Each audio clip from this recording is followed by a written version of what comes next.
our soil was what? Granite. And so how do you inherit a society or a country that has nothing? It has no gold, no diamond, no natural resources, and how do you want to build that country?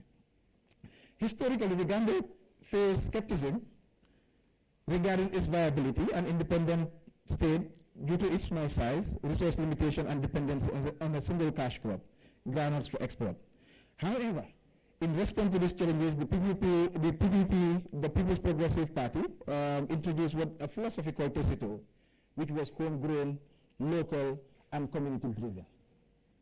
And I think at some point when we were talking about 1985, the challenges and all those different stuff, I said at some point perhaps we have moved away from this very philosophy, this foundation of our state, a state that was questioned about its viability, a state that was questioned in terms of its role in the international system, and therefore two questions were being asked.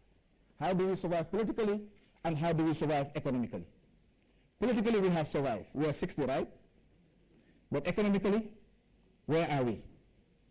Things have improved, but a lot of things remain to be sorted out. And I think this is the fundamental question that this current generation of Gambians must address. How do we build a self-reliant economy? How do we build a country where the next generation, those that are supposed to live next 50 years, will also see the benefit of belonging to a country? And in doing this, we must also reflect in today's world. We are donor dependent. And today, you know, we're talking about the new changes that are happening in the US, the COVID-19, the Russia-Ukraine war. So many things are also affecting us because we are so dependent on this international economy that we even forget that at one point in this country, people were growing their own food, they were eating it, and they were not so much connected to what was happening at that level.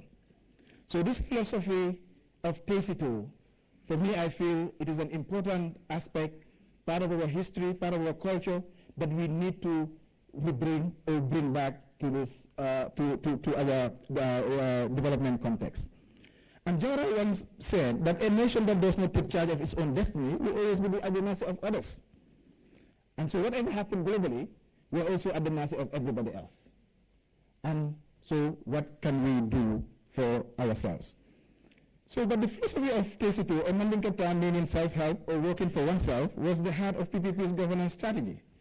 Jawara often reminded Gambians that true independence is not measured by flags and national anthems, but by the ability of people to feed, clothe, and govern themselves.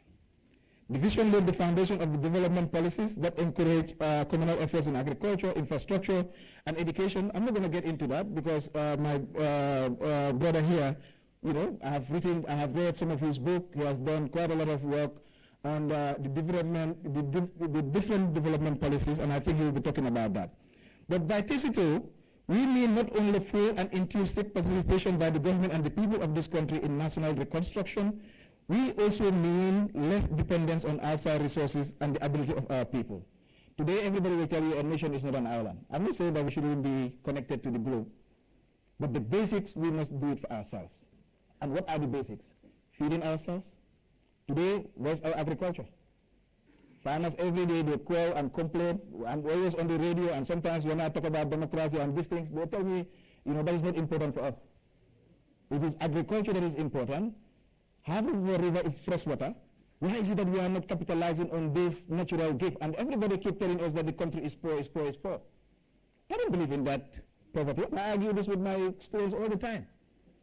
I don't believe a country that has an 80-kilometer coastline, and we're talking about, what, 200 nautical miles inside?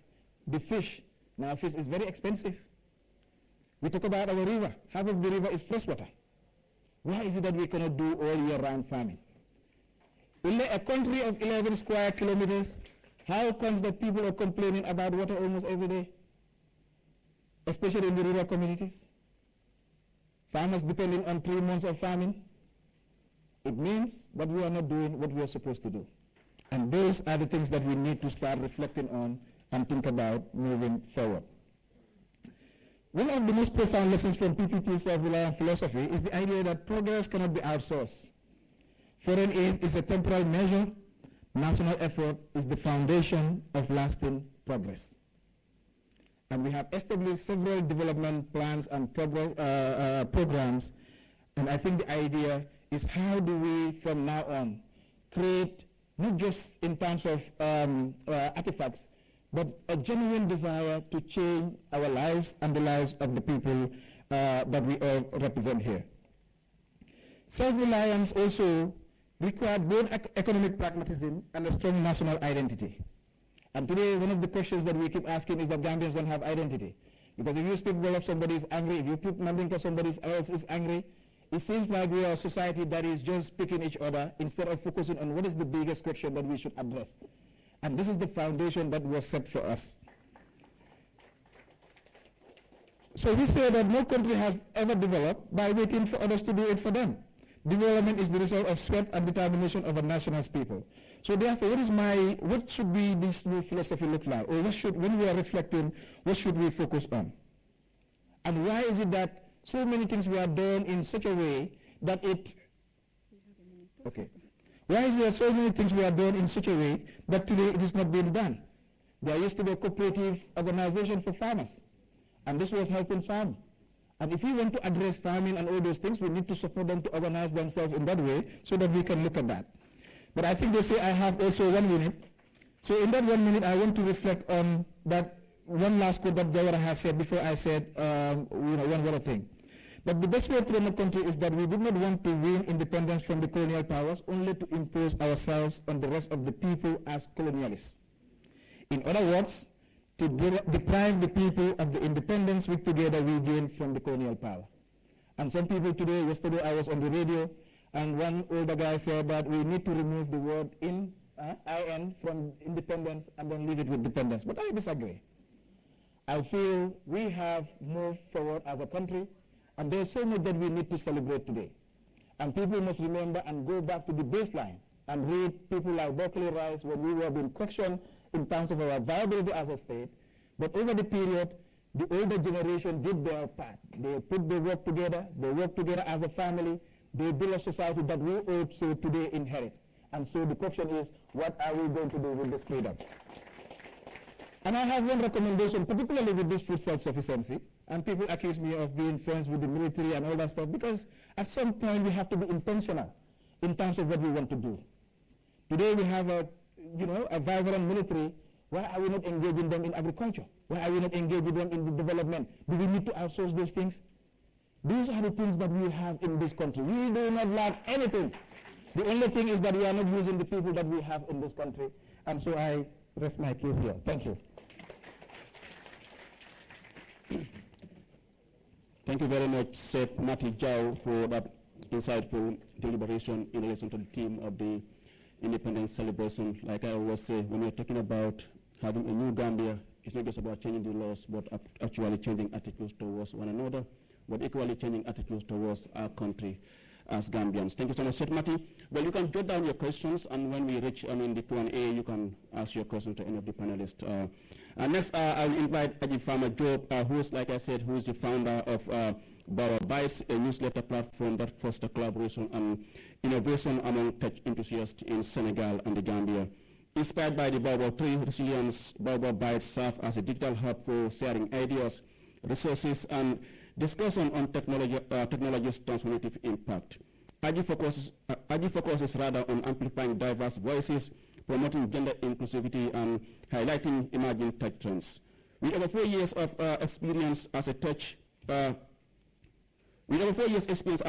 community manager, she empowers underrepresented groups and mentors women and girls in tech through her role as a women tech makers ambassador for Banjul. She also organizes impactful events like DevFest Banjul and Indaba X Deep Learning Gambia, fostering discussion on AI, digital rights, and technology's social role. Adifama, over to you.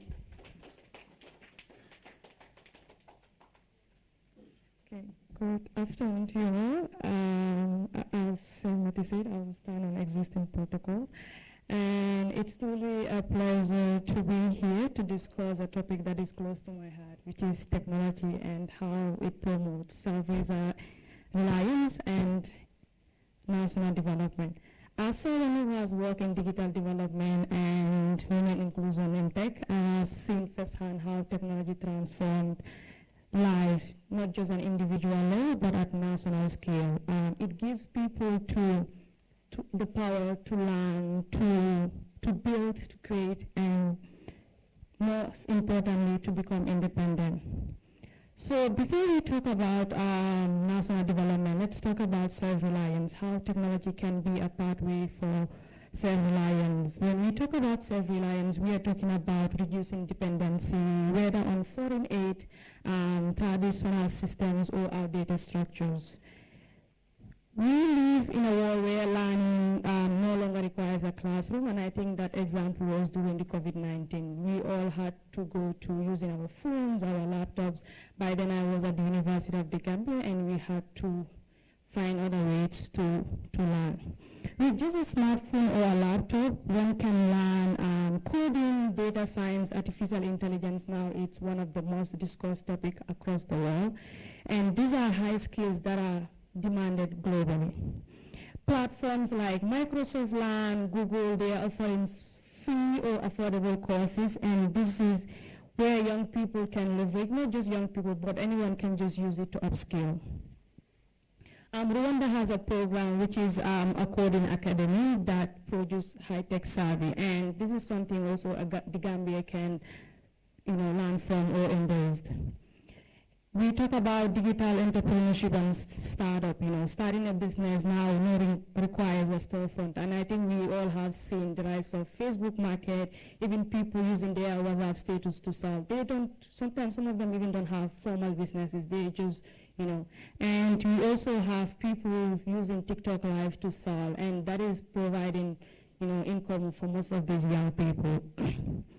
And we have the rise of fintech, where we have Wave, we have Wechit, which is also a Gambian fintech. People can use it to pay, to buy and sell instantly. And let's look at Nigeria, which have a Flutter Wave and Paystack that started as a small fintech, and now they are $1 billion company. So what is stopping Gambians from doing the same? And we have also the gig work economy, which is remote work. Let's say as a developer, you are not just limited to the Gambia, but also you can be hired remotely, which is companies across other countries. And you can stay in the Gambia and be earning good. And some of these platform remote workers use our Upwork, Fiverr, and also it's not just limited to development, but virtual assistants, graphic designers, and software developers. So this is where talent stays in the Gambia, and also they can work with global clients. So we talk about technology, the role of technology in national development. While self-reliance is crucial, we also need to look at the bigger picture. How technology drives national development.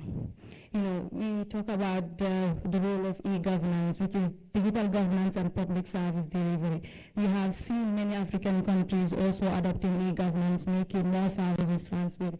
Imagine in 2 years I have to renew my passport if I can do it online. Imagine if we can tax our file taxes online, just using our phone. These are services the government can leverage. Imagine if you have a platform where this dialogue can continue online, where we can pose our questions, we can always have dialogue with the government. And an example I can give is Estonia, which is in Europe, and almost everything is digital, from healthcare to voting.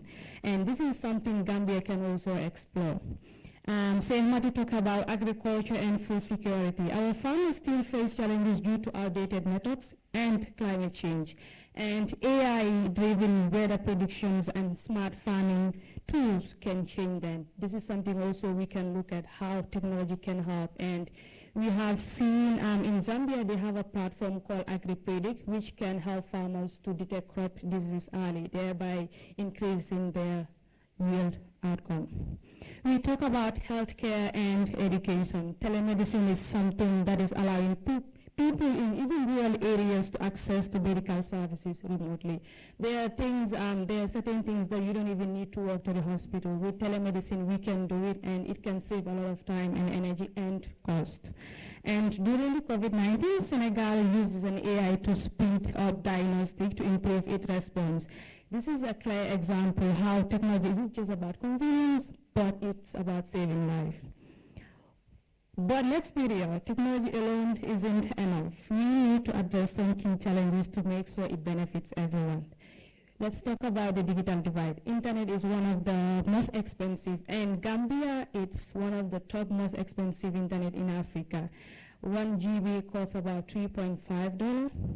And we need policies that make data more affordable and connectivity more widespread. I feel like if I go to the rural areas, I should have adequate or meaningful connectivity as I am right now. We talk about cybersecurity and data protection as we are advocating for more people online. If all of them are online, we need to protect them. We need to know that our data is not misused. So what can we do next? We have a room of policymakers, we have a room of entrepreneurs, we have a room of development partners. For policymakers, I am urging or pleading, or any word that is appropriate, to invest in digital infrastructure. I think that's the foundation of technology. We need the digital infrastructure first. Lower data costs, create policies that encourage innovation. For entrepreneurs, use technology to solve local problems, whether in finance, health, or agriculture. We can start locally in our communities. What is the challenge we are facing? Can technology solve? Technology is a tool. Can it solve it? If yes, what are you waiting for? For young people in the room, for anyone that is listed in, learn to take advantage of free resources, like digital skills, and start innovating. To conclude, technology is more than just a tool. It is the key to self-reliance and national transformation. If we embrace digital transformation strategy, the Gambia can leapfrog from development challenges and create a future that is sustainable, inclusive, and ours to own. As our national anthem said, the Gambia, our homeland. Thank you.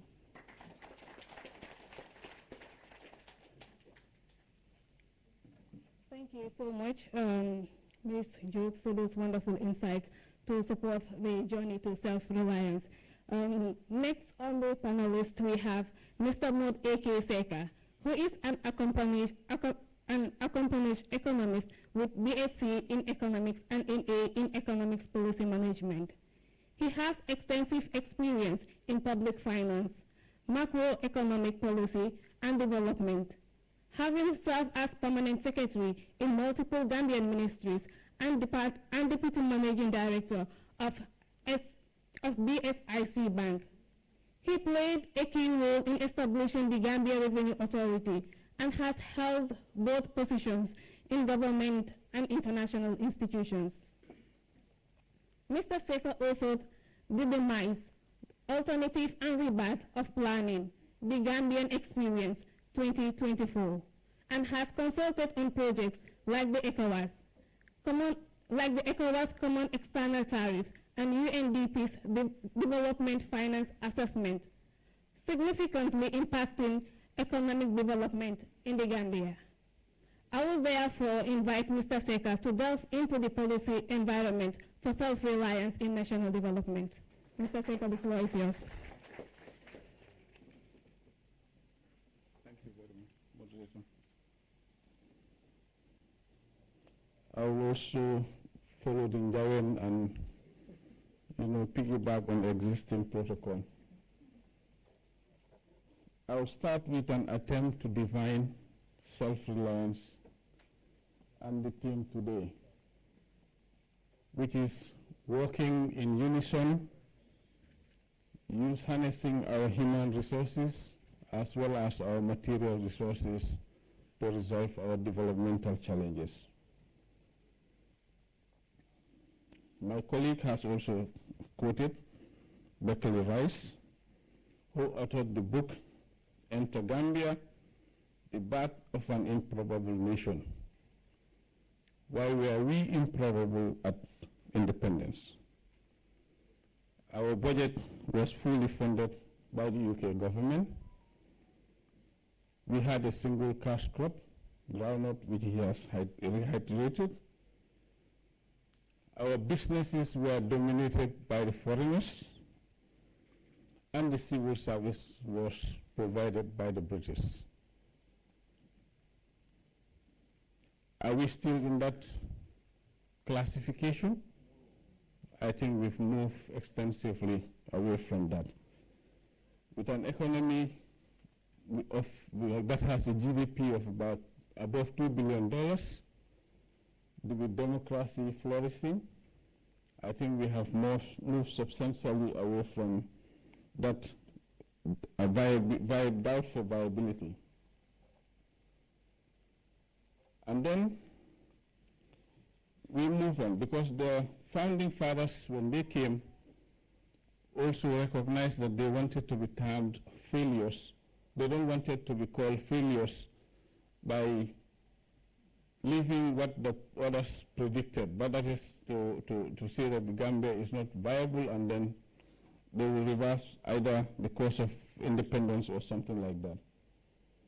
They went straight ahead and formulated a series of policies. There were first 3 public investment programs that were developed, and then the first National Development Plan in the mid-70s. And that is where this tesito concept was articulately enunciated, or pronounced. With all these policies, there were common desire or common attempts to resolve basic things. The issue of Gambianizing the civil service, I think we have attained that, and capacity building. You have development of infrastructure. At independence, the rural sector was not connected with the urban area. Road network was terribly bad. In addition to that, there were attempts also to reduce poverty and also income inequalities. Then I will move on to some of the policies that are articulated in recent times, and some even in the past, to address some of these challenges. I'll start by saying Gambia is open to business, with an investment attraction of above $260 million from about $17 and $18 million in 2017. So that is a big move. But that does not mean that we should also sit on our laurels and be complacent. There are challenges dealing with cost of doing business, which is relatively high, and this borders around land issues, procedures to establish business, etc., etc.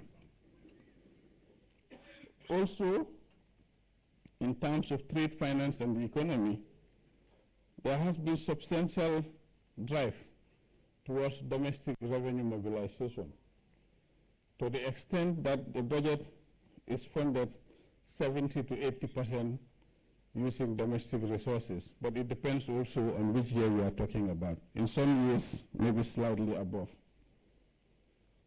Then we also talk about diversity of the economy in general. Even within agriculture, we are talking about one cash crop. That has changed. At least you have other areas that one can export. In also the economy, at the time, we were only agricultural in nature. But now you have the telecommunications, you have the financial sector, the banks, 12 banks in particular, etc., etc. So the economy has evolved. And then over a period of time, tourism was also introduced. And you see how tourism is doing in terms of employment and other impacts. Now, even with the business community, we have seen some Gambians like Mr. Jack, who are leading the pace to reset that tool.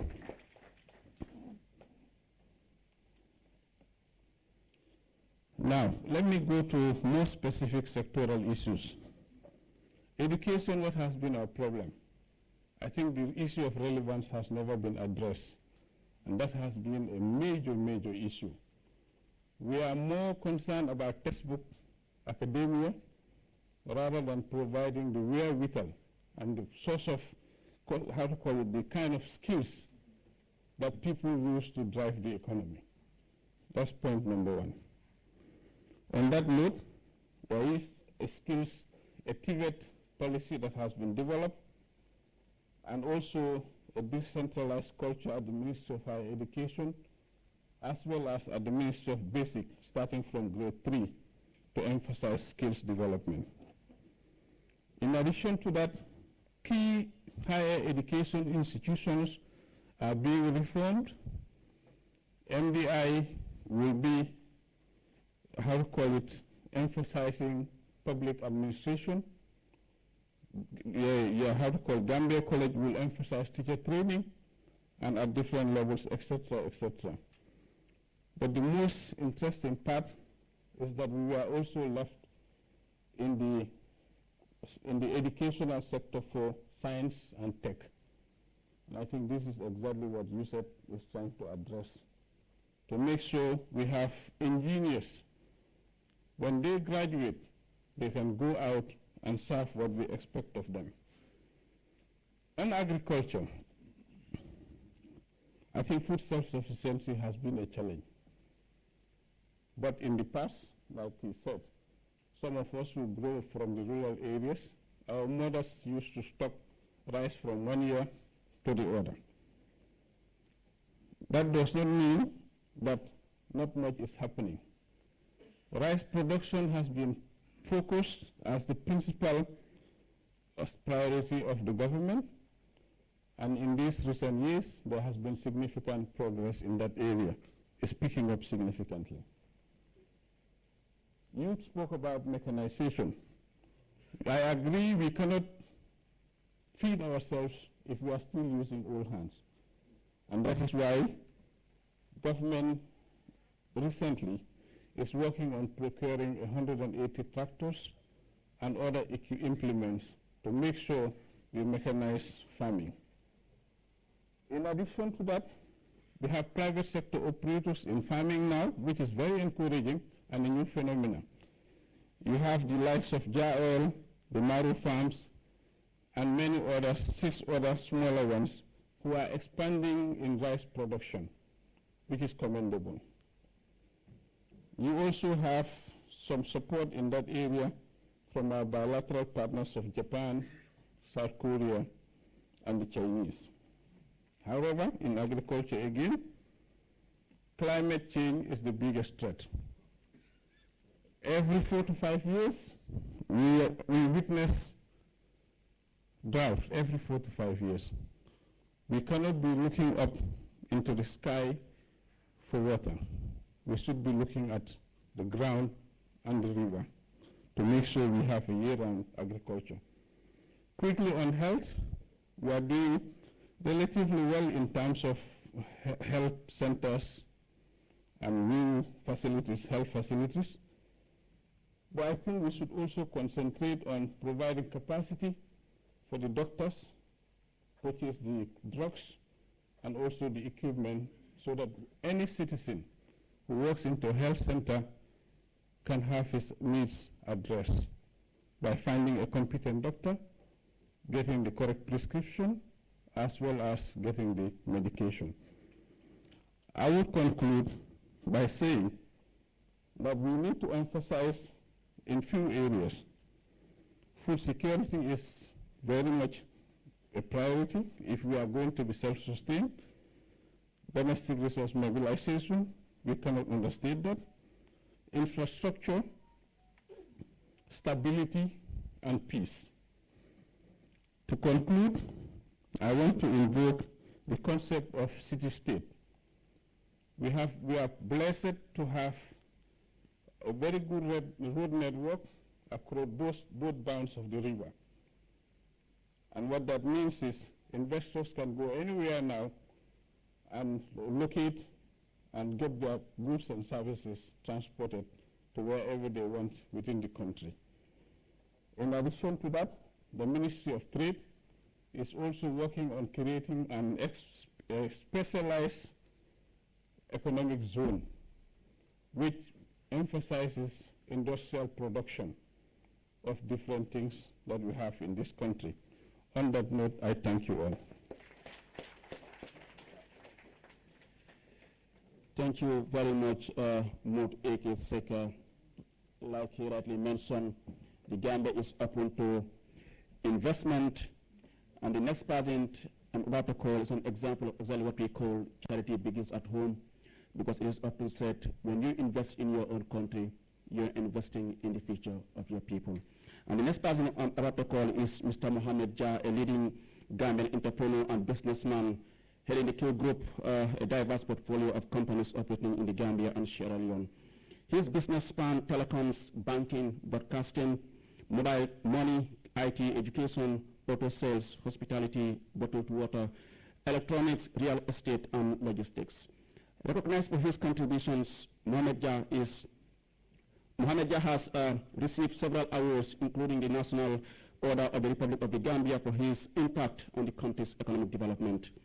In the last decades, he established QCell, Ajib Bank, QTV and Q Radio, Q Money, Quantum Net Institute of Technology, Espas Motors, Q City, Natural, Samsung Gambia, Q Rec, and of recent Red Coat Express.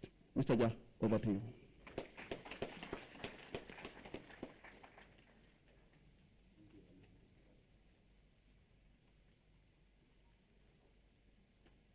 Thank you very much. Assalamu alaikum. I also stand on the same protocols because there is no time. Happy 60th anniversary to everybody. Actually, anybody who knows me know that I work 7 days a week. Well, 6 days now, Monday to Saturday. And normally Sunday is a family day. But because I work with my wife and my kids, we all work for 6 days, so we had an agreement that on Sundays, anybody who goes out to work has to pay the rest of the family. So when I woke up this morning and told my wife I'm going out, she just said, so who's going to pay the bill? Why the presidential affairs is here, so I will send the bill to him. Notwithstanding, I believe the team Marching in Solidarity for Self-reliance and National Development, I was picked as a case study. I'm sure because of few factors, mainly one because I operated in all the 3 republics, in Jawara Republic, in Yaya Jammeh Republic, and in Barros Republic. And I just want to play a tape because they say in our language, seeing is believing. And people will judge whether Gambia has moved from 1965 to date as a Gambian operating and investing in Gambia. So Mr. Tunkara, can you play the tape? Because it was a very short time, I couldn't organize a speech, so I decided to just tell you what we've done.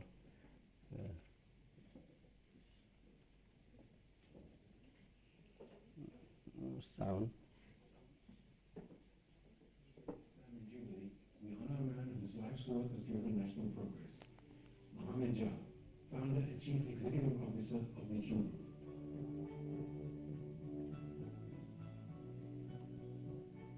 Born into a family of limited means, but rich in passion and faith, Mohamed Jah learned the value of hard work early on.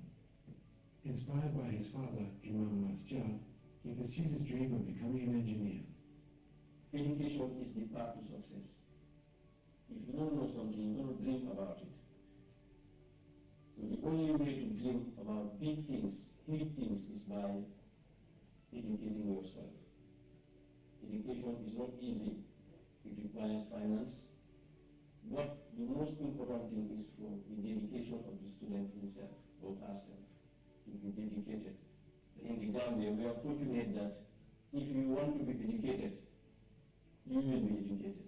When things get, they think they are done. But when your real education starts. With determination, he reshaped and continues to reshape the Gambia's technological landscape. In 1998, Mohamed Jah founded Quantum Net to harness technology for development. What began as a 4-person startup is now a diversified multinational empire.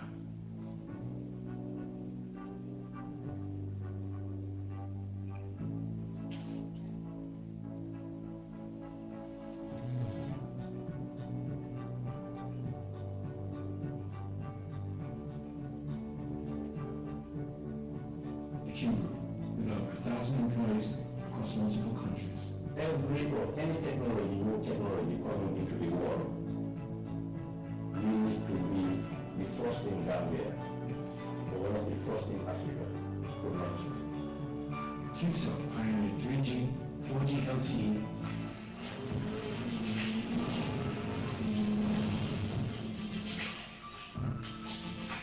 and now 5G, revolutionizing connectivity in the Gambia.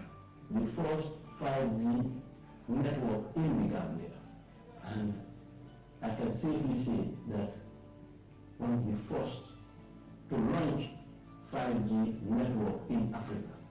We thank God for giving us this opportunity. QCell now has the widest nationwide coverage of any GSM.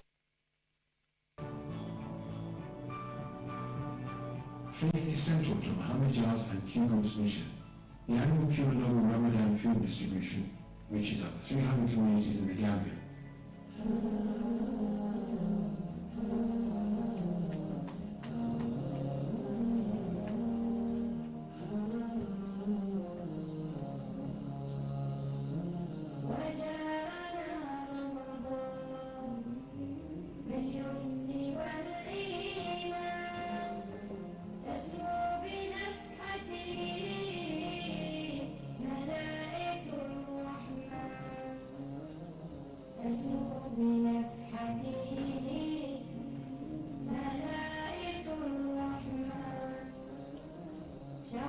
While the QCell National Quranic and Ajib Azan competitions, done in partnership with the Gambia's Supreme Islamic Council, promote excellence in Islamic disciplines.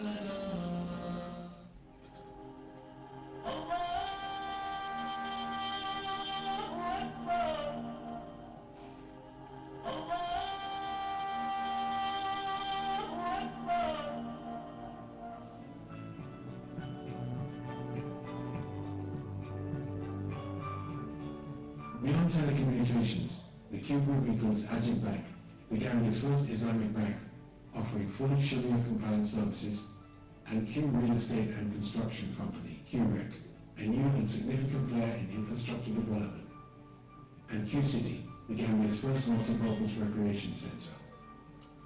In 2017, the launch of QTV, the Gambia's first private television station, heralded a new era of broadcasting in the Gambian media landscape.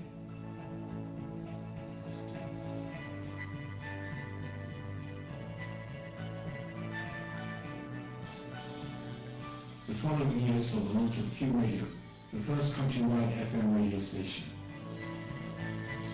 Success comes with responsibility. Through the Q Group Foundation, Muhammad Jah and his wife, the foundation's executive director, Mrs. Aissatou Jah, invest in education, healthcare, and disaster relief.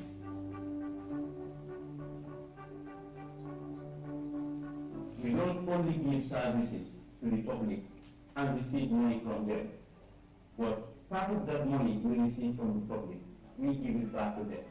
We started with about 10 health centers where we provided them with 24-hour electricity. We provided them with telecommunication services. And also some of the health centers, we even upgraded the facilities. Mohammed Jah himself is the one who helped us to bring this hospital in fancy premises, and still now we have donated us some money so that we can build quarters for the nurses here. As South Korea's honorary consul, Muhammad Jah introduced agricultural innovations for food self-sufficiency.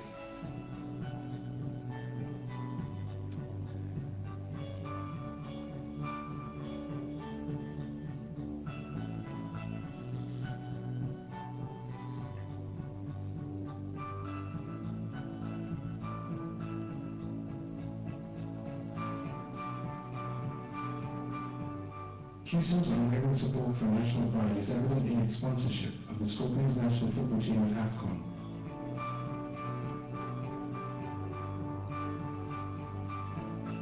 And Trackstar Junior Marion Basbutier as brand ambassador.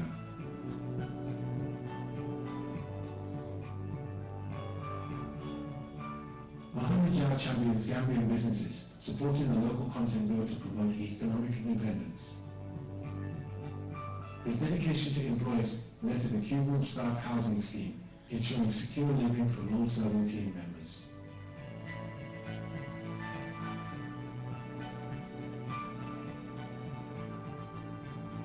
Q Group's impact extends beyond the Gambia. Redcoat Express in the United Kingdom specializes in logistics, while QCell Sierra Leone has transformed Sierra Leone's telecom sector with affordable, high-quality services. I will congratulate Mr. Mohamed Jar for what he has been doing in the Gambia, and now he is doing it in Sierra Leone. QCell has been recognized by the Gambia Revenue Authority as the leading GSM taxpayer, winning the Most Compliant Taxpayer of the Year award for many years.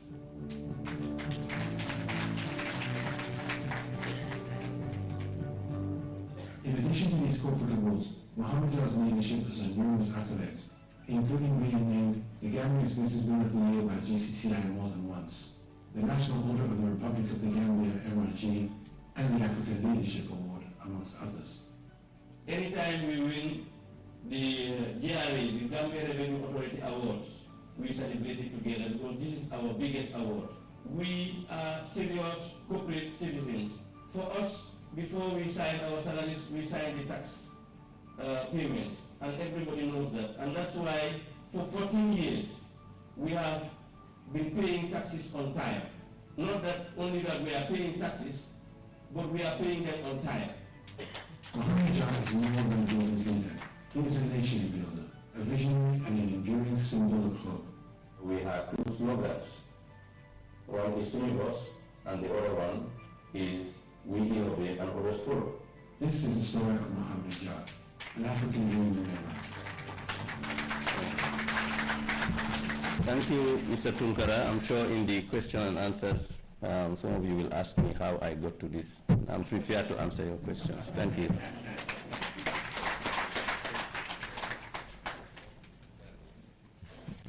Well, the visual says it all, so thank you so much, Mr. Jar.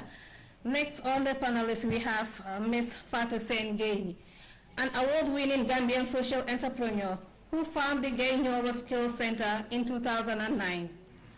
Training over 6,700 youth and women in marketable skills. A former banker with MBA, she now advocates for empowerment through roles with organizations like Boss Women Gambia and Rice Women Network.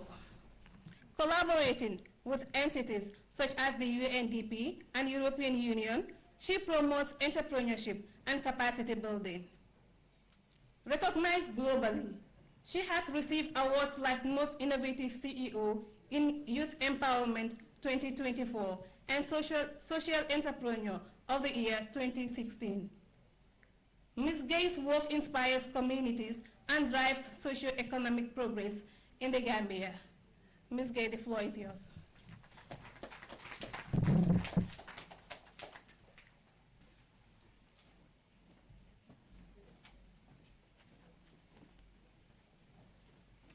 Assalamu alaikum wa rahmatullahi ta'ala wa barakatuh. I also want to still stand on the protocol because time doesn't allow us. But I've seen my chairman, my very able chairman. I recognize you, Dr. Barry. All the success behind Genjoro, he's our board chairman. I am taxed to talk on skill development for self-reliance and national development. And that is our vision. Our vision is to get young people off the streets with marketable skills so that they can be self-reliant and thereby adding value to socio-economic development. So this team is ours. We'll give it back to the Gambia because this is what we want for the Gambia. The background statement of the problem of unemployment in the Gambia is partially caused by a lack of limited skills among young people. And in proper honesty to that, young people, these have opened gates for them for irregular migration, gender-based violence, high rate of dependency, higher crimes in the country. For us to be sustainable, I think the solution is skills development. Period. That's the solution for the Gambia. Because we wanted our young people to grow and be very productive. But how can they be very productive if they don't have skills? If they have skills, they'll be entrepreneurs. And entrepreneurs are the movers and shakers of any given economy. If we want to move our economy, if we turn around here, entrepreneurs build this building and we sit here. The good roads are done by the entrepreneurs. If we want to be beautiful, we work with the entrepreneurs. Whatever we want, we go back to the entrepreneurs. We can have our master's degrees, but still entrepreneurs can pay us to work for them. So why can't we harness our young people with skills so that they can contribute immensely? Think of ways of innovating, adding value, thinking outside of the box. That can only be done with skills development. Let us support our young people to have skills and be able to do that. I came home in 2005 after studying, working at the bank, working up to Saturday, and it wasn't really good because I then got married and wanted to start a family. But I see my mom working so hard, being a mother, being a father when we were very young, and I said, if she was schooled, and she took us all to school and she wasn't schooled, but if she was schooled, then it would have been a different home for us, because she prepared herself and schooled us very well. Then I said, I wanted to get the young people of the streets, particularly girls, give them skills so that they can be self-independent. They can be self-reliant and add value to themselves and to others. Because the power of 10 can only be achieved in empowering people. If I train 6,700 young people, I have empowered, I can tell you, maybe 50,000 young people in the country. Because anybody I have trained and they open a business, 80% of my young people are gainfully employed. They're not seeking for jobs, but they have created those jobs. Because they've got the skills and nobody can take the skills from them. And they're using it to excel. They're using those skills to excel in whatever they do. I live in Kololi here, just a stone away, and we all know the TDA area. In my street, there are only 2 or 3 black people that own houses, the rest are owned by white people. And they use our young people with little money, little change, and they believe in them, and there is no future for them. So I picked one out of them and said to her I wanted to change her life. She said I was a maid, and I was paid $800, now I'm her girlfriend, and he's giving me $5,000 a month. I said, you can have $10,000 a day if you believe in yourself. And that young girl is now building a school in Jugora, which I cannot just do right now, and she had one of the best parts in Senegal. She believed in herself.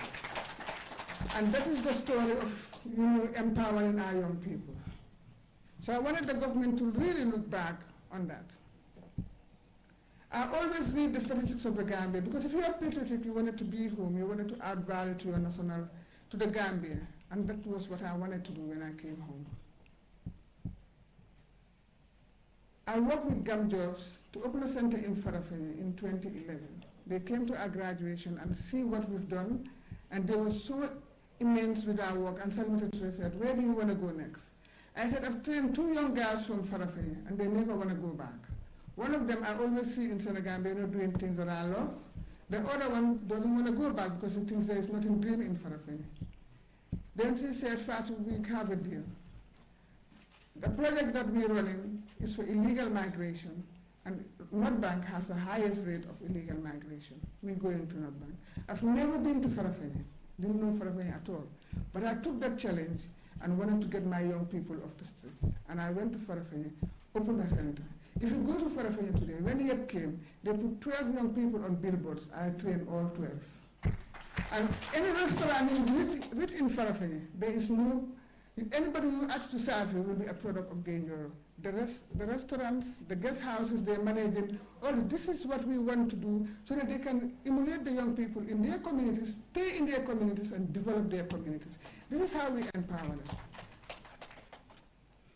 And through that, the governor saw us in Farafenni. We had a project with the Minister of Higher Education. We went to Soma to recruit students and bring them to Farafenni. And Soma said, no, you have to be here. Then I went to the Ministry of Youth and Sports. I went to the government. I always go to government and tell them what I need, and they give it to me. I always knock their doors, and I don't stop, because I'm complimenting their efforts. I went to Bakar Baji and said, I need a space in Soma, and he didn't hesitate. He gave me the stadium, and that is where I'm operating in Soma, through the area council, and we have a center in Soma. Now I'm operating in 4 regions in the Gambia. That's North Bank, LRR, West Coast, and recently in Kotu. We want to decentralize skills. If we decentralize skills, we'll reduce rural-urban drift, we'll encourage entrepreneurship in the rural areas, and it will be more viable in the rural areas. Farafenni, every young person I train, they come to school and sell in the evening. It's a marketable environment. The environment is very conducive to make business. And the young people are making businesses there. So why can't we do more to do that? For me to get there and then train a lot of young people, ITC have really supported us when they come with the YEP. They've supported 60 of our young people to open their own businesses. And through that, 40 of those young people I give to the rural and only 20 to the urban. So we have 40 businesses that were supported by ITC through our project from 2021 to 2023. And if we have projects coming in and doing that, that can help us. Mohammed did not highlight Gainjoro, but he also supported Gainjoro when I won the Woman of the Year award by GCCI. He came around and gave me 300,000 and said, you know, add this to the business. He's a patriotic Gambian. So if we have Gambians like him adding value, contributing to our national development, it will work. Now I have seen the Ministry of Higher Education turning around, working in Tibet, supporting Tibet, decentralizing skills, have a Tibet policy, have scholarships for Tibet. But let me tell you, most of those scholarships goes to the public institutions. They recently have a project with World Bank that they said they will also give to the private, but most of these scholarships goes to the public. So for my suggestions, moving forward, government should encourage public-private partnership. Government should have at least make land acquisition not tedious for us because we add in value to the national development that they are not doing. Decentralizing the scholarships that they give to young people so that we'll train them and give them the best skills for them to go out there. If young people have skills, they will think of crimes. They will not think of robberies, and we are very scared right now. I don't go out 8 o'clock nowadays. Everybody is thinking, if I leave, what's going to happen to me? But if young people were skilled, they think of ways of innovating, ways of adding value to what they have, so that they can have a competitive edge. Our Gambian solution, once again, is skills development. Thank you.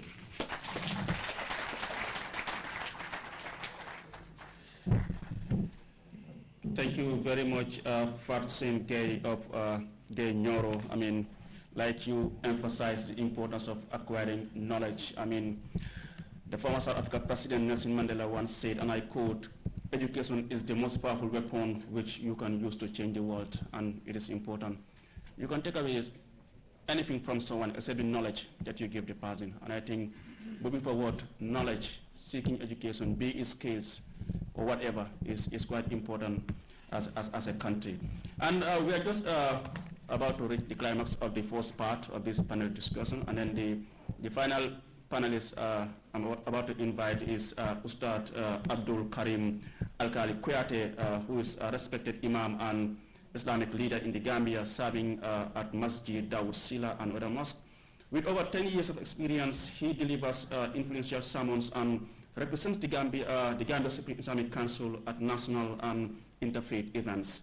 He founded the Ana Muslima Deen Institute a free Islamic studies program empowering women locally and globally. Ustad, Bismillah.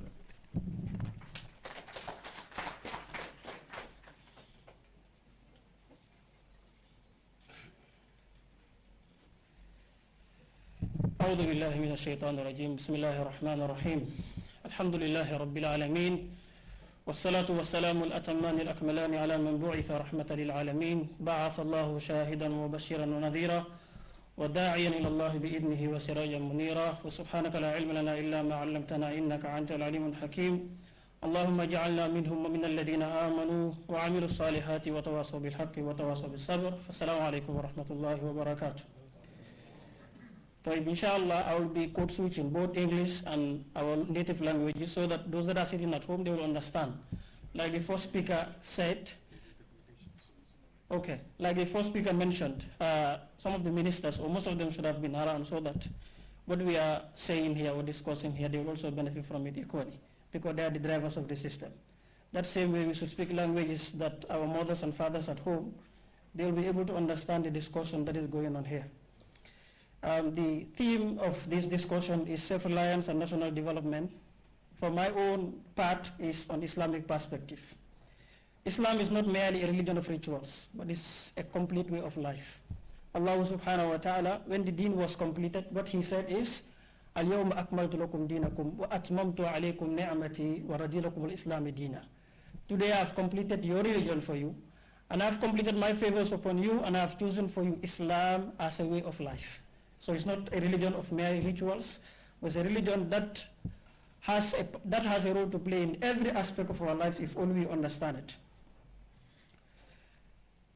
Allah subhanahu wa ta'ala, when he is talking about self-reliance and development as people, he said subhanahu wa ta'ala, وَأَلَّيْسَ لِلْإِنسَانِ إِلَّا مَا سَعَى.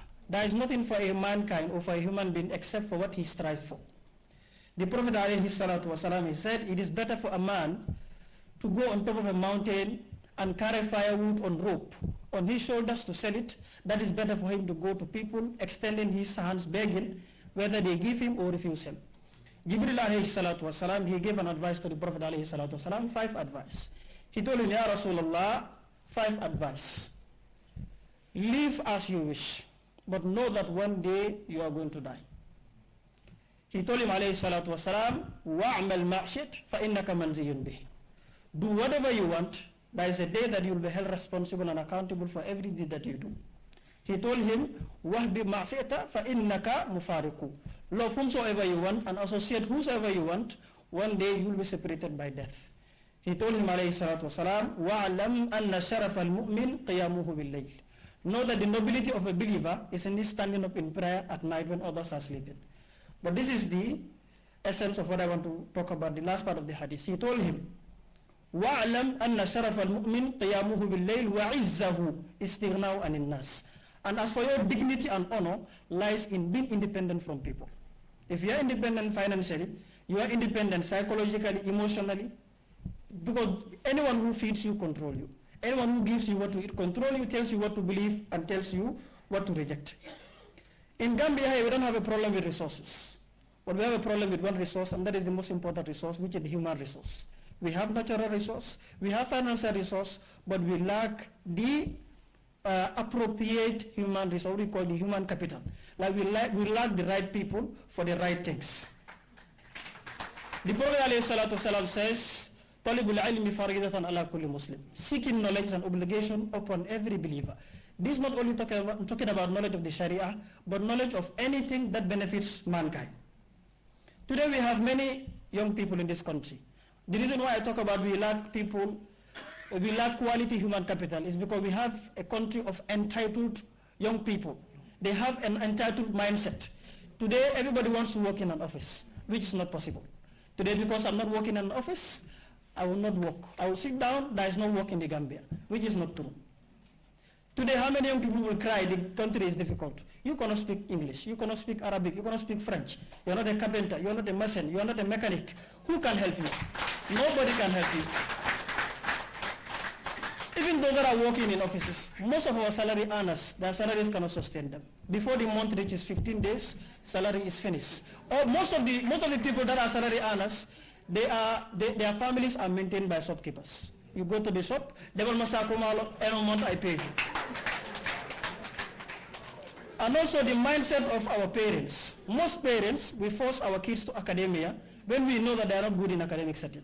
Many people are in UTG. I work at the UTG as a graduate assistant under Dr. Berry. I've been there as a student. I did my MBA, even though that I'm an Arabic student.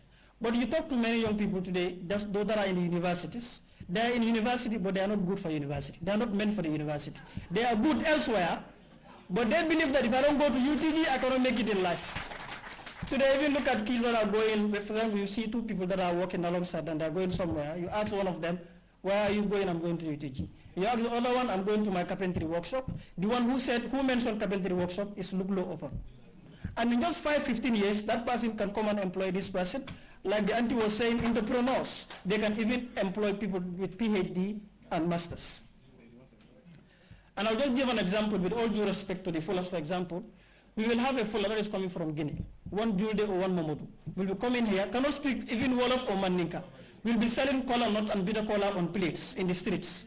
Within 5 years, he has a small canteen. Within 10 years, he has a shop. The young man that is sitting there is no work in Gambia, will go to his shop, Alpha, Lebanon Buro, and we claim that there is no work in the Gambia. Why? Because we have youths with entitled mindset. The Sahaba radiallahu anhum, they said the Prophet taught them self-reliance to the extent that if they are riding their horse or their camel, if their stick, the stick that they beat the horse with, if it falls down, they don't ask anyone, give it to me. They descend their beast, pick it for themselves and carry on. Why? Because وَعِزَّهُ إِسْتِغْنَاهُ عَنِ النَّاسِ. Your honor lies in being independent from people. Also, we have cultural norms that supports and strengthen this issue of dependency. Even in our family settings, you have a family, one person has become rich or fortunate. An entire family will come together, we rely on that person. Naming ceremony, that person. Wedding, that person. You get sick, that person. Fish money, electricity, everything, one person. And when we come together, bankrupt that person, we sit down again and say, he was not planned with his wealth. This is the problem of the Gambia. Another form of dependency that we attach to religion is because you are an imam or you are a khalifa deen or sering, you should not walk. You sit down in your house with big garambuba, people going in, coming out, giving you money. That is why we see in the world, Gambia included, many imams, many khalifa deenis, they compromise the religion. Because if you give me money and you tell me this is permissible, even if it is wrong, I will tell you, yes, it is permissible. Because if you feed me, you control me. And the Prophet ﷺ, he said, every prophet reared animals. Prophet Zakaria, Najjara, he was a carpenter.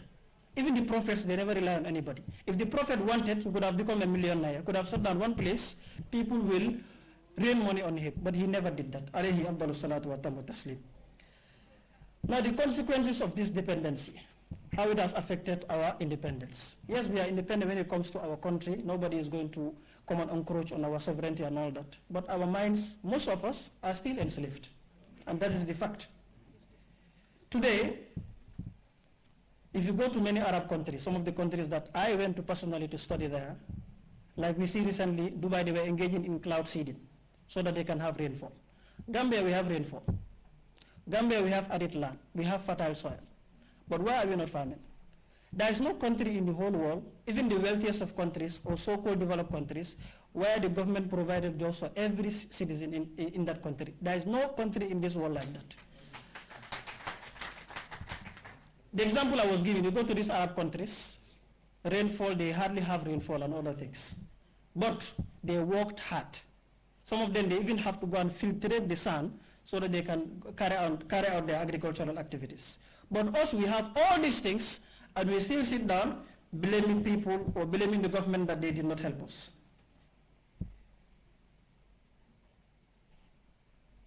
The example I was given that there is no country that can provide, or there is no government in the world that provides jobs for all the citizens.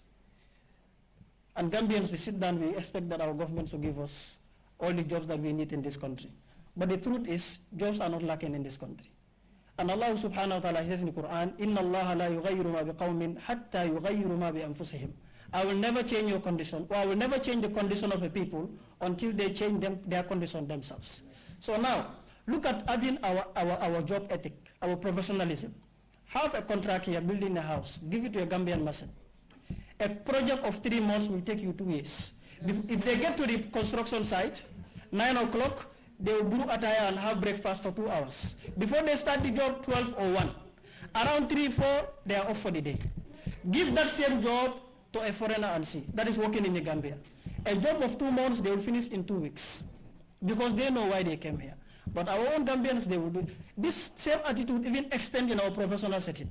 You go to the hospital, nurse banging they will. They will have breakfast for 2 hours when the Gambians that are paying them salary are sitting down in queue. Sometimes you go to the hospital with a mild sickness. Before you go home, your sickness has compounded. Why? Because the person who should take care of you is not doing his job properly or her job properly.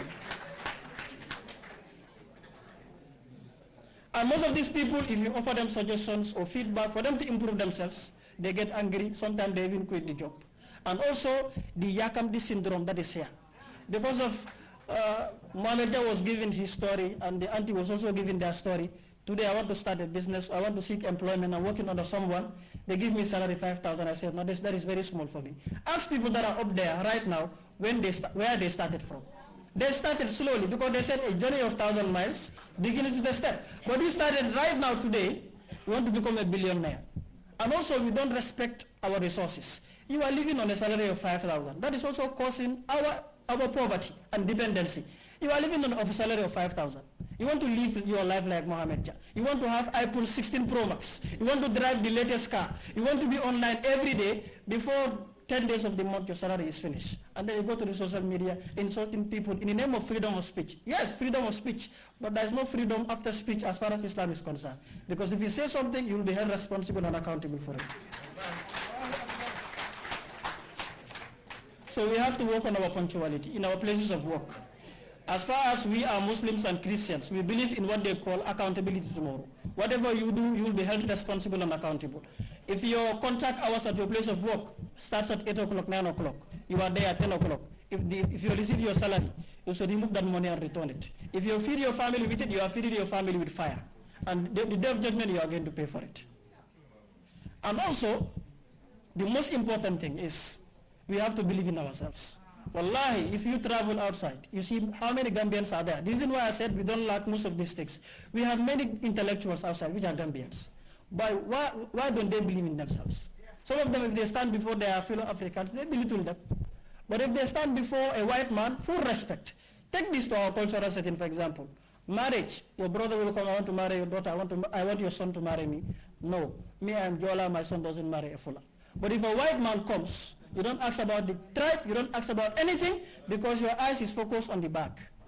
Your eyes is focused on the back. And that same person that is saying that, if your family member suffers an accident and has to go through a life-saving surgery or whatever they call it, if you are Mandinka, if a Jola donates blood, are you going to accept or not? You are going to accept. If a Fula, if a Sarawale donates blood, are you going to accept or not? You are going to accept. And we all say that Ninyab Domi Adam Alen. What tribe was Adam alayhi salam? What tribe was he? Today me, my father is Mandinka. My mom is Wolof. My wife is Fula. Where do I belong? I belong everywhere.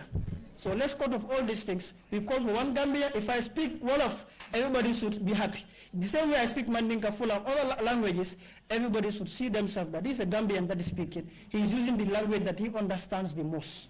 That way we have national harmony and then we grow as a country. Assalamu alaikum wa rahmatullah.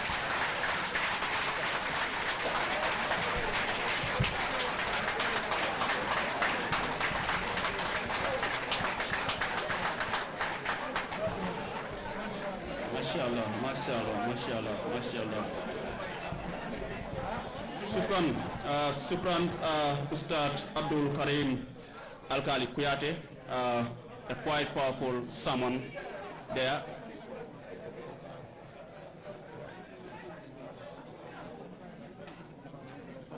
I wish we can cut this video and just post it in all public institutions. At least, we all should be listening to this every morning. It's quite important, and like he mentioned, seeking knowledge is fundamental, is very important, because we understand even the prophet, the first word of revelation he received was Ikra. That signifies the importance of seeking knowledge and education. I will now hand over to Santano, who is going to moderate the Q&A session with our panelists, and after that we will go out for lunch. I know the Kamarakundas, the Sarahules are hungry, so we will go and have lunch. And the second, so we will come back later. Mr. Santano, over to you. Thank you so much, Mr. Sise. And like I say, I mean, we are blessed to have a phalanx of accomplished individuals. They've taken you through a beautiful journey, starting from, Gambia's incredible nation to Aurora, serving as arbiters of rectitude. That's what we expect from our theological class, to serve as arbiters of rectitude, speaking truth, not just to power, but to society. And thank you and to all other panelists. Now the floor is open for questions.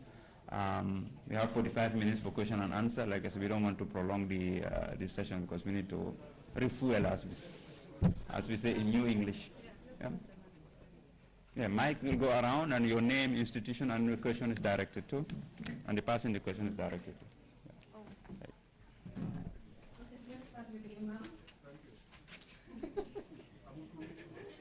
Yeah. Assalamu alaikum wa rahmatullahi ta'ala wa barakatuh. Gannaaw làkk boo wax baax na tànn naa olof. Maa ngi gërëm kii suma sit na war a doon du doom sax ndax yëg naa ne doon na ma ndax ñëpp xam nañ ne taalibi laa istaaf laa ci famille imam laa juddoo yaroo ci magee ci waaye engineering laa gën a beru ñaar fukki at ak juróom am cee liggéey di wax suma mbokki ustaas yi toujours suma mbokki ilimaan yi ne nañ bàyyi di laajte salari pour imam yónnente bi dafa amoon métier mboolem yónnente yi mboolem métier boo fi gis yónnentaa ko jàngale tega yónnentaa ko jàngale Daawud tabax Ibrahima ko jàngale médecine Isa ko jàngale Nabiullahi Isa njulaat sàmm yónnente bi ko jàngale kon doonal ilimaan ba pare nga am sa métier nga mun a wax nit ñi dëgga ñu mun naa dem waaye su ma yaakaar sa poche ma waxee kon loolu jërëjëf doo ñu ngi kontaan ci yow ñaareel bi li ma bëgg a wax mooy nguur gi jàmbaar nañ lool from indépendant ba fi ñu toll tey du benn ñun xam nañ ko ñun fekkee nañ Olfin fekkee nañ Père Ndiaye fekkee nañ Jawara fekkee nañ lépp fii ñu ngi fii kon xam nañ différence bi waaye nguur yi tey gi man li ma leen a ñaan mooy suma xutba bi pass si àjjuma ji the gap in the Gambia is too big gap bi dafa rëy kii di tee ko salari di take home 500,000 dirham every month ki koo garde amee sécurité bi yóbbu këram 3,000 4,000 dalasi du dëgg nañ seet nañ yokkal salari ñëpp xam nañ ne MPC defar nañ seen bopp exécutif bi defar nañ seen bopp man nañoo ñibbi kër yóbbaale dépense joo ñi defar nañ seen bopp man nañoo ñibbi kër yóbbaale dépense waaye police yi sécurité bi teachers yi miskin yi amuñu yóbbu kër salari yee $1,000 dalasi tuut na ci Gambie léegi de 20,000 ta tuuti na ñun ñëpp ñoo bokk marché bi ñun ñëpp ñoo bokk school bi ñun ñëpp ñoo bokk l'hôpital bi te kat boo déggee sécurité boo déggee peace sécurité famille ñun kat man mii kenn gënu maa bëgg Adama Barrow xam na loolu wallaahi xam na teg naa liggéey ak moom itam waaye nag nañ gëstu de ku xiif du mun a ñàkk a mer de ku mer du mun a def lu baax te nit ñi dañ nii asalaamaaleykum. The lady in the with the green hijab. No. Okay, my name is Dr. Brahma Jame. I am a retired civil servant, but I now serve as a chairperson of the Civil Service University Governing Council. I just start with a comment that what the Imam said, and also I think Mr. Seka,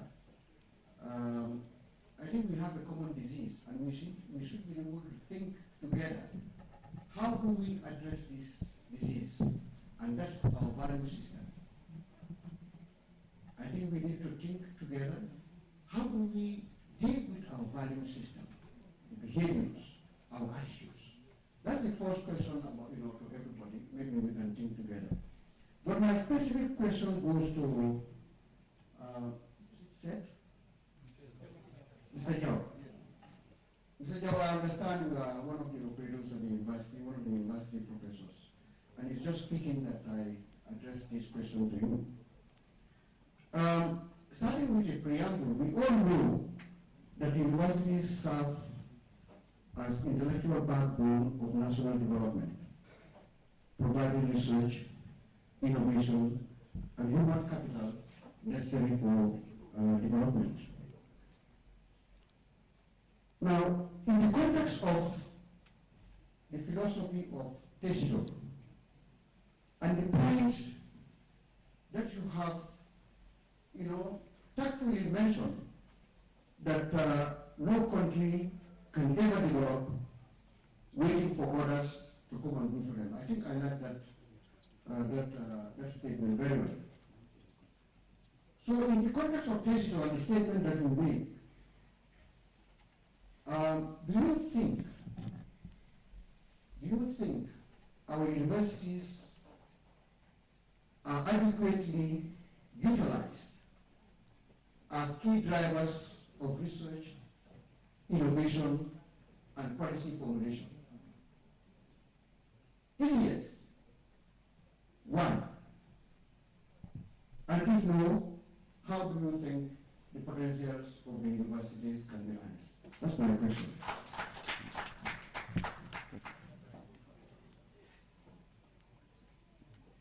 Hello, good afternoon. My name is Lamin Mane, Honorable Lamin Mane, a retired telecom officer, now Chairman and Secretary of the National Organization for Disabled and Governments, empowering persons with disability. Right, activists. I sincerely thank this gathering, and I thank everybody for being here, particularly my humble sister, the Press Secretary, Amiboya Siso, and Sister Willie.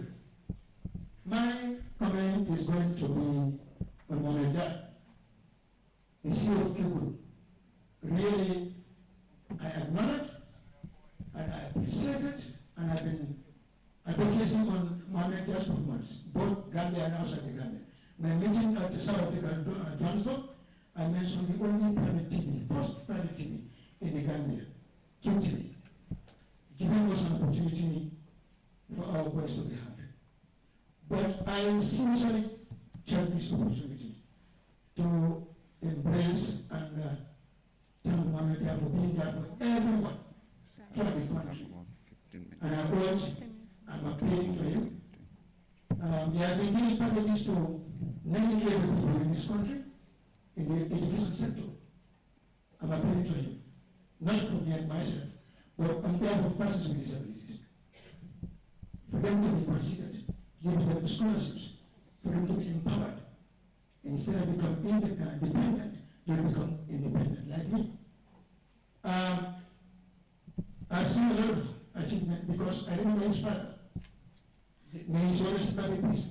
I was part of the team that was being called to organize and give away material or support to persons with disability during his father's time as an imam, where the compound is located at Parliament, where his younger brother as a lawyer is there. But one thing I want to urge Mohamed to do for us, I have a fellow persons with disabilities in India who are doing studies on their ACC, but they have no scholarship. They are finding it extremely difficult for them to continue. I am fortunate to have scholarship with my international relationship with diplomacy, but others didn't. I'm urging you and I'm appealing to you with your influence and with the standard you are doing for the socio-economic person of this country. May Allah subhanahu wa ta'ala continue to bless you and bless Kiko and entire Ghanaians at large. Thank you so much. Thank you very much. Let's go straight to the point. We collect all the questions, and after it's a working lunch, so we still engage them. So answer your question quickly, let them jot, and then they will answer. And then let's collect all the questions. Collect all the questions, and then we'll answer, and then we proceed. Yeah.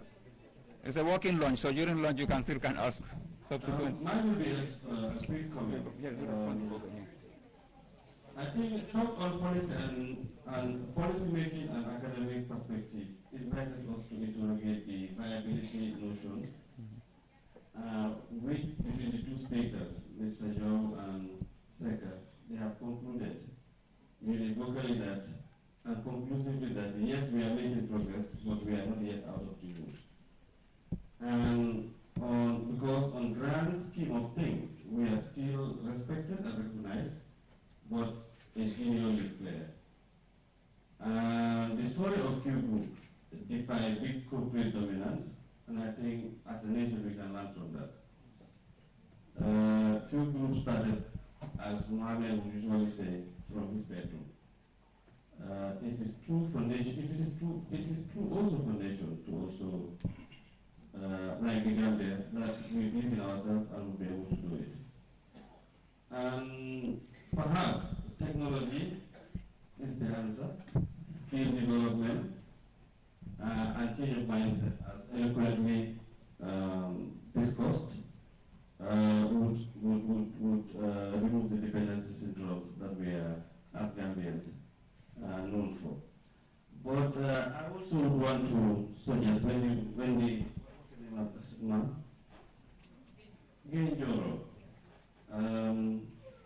when you talk about calling on government to do public-private partnerships, I think it's quite up, especially on skill development and debates, to an extent that two dimensions.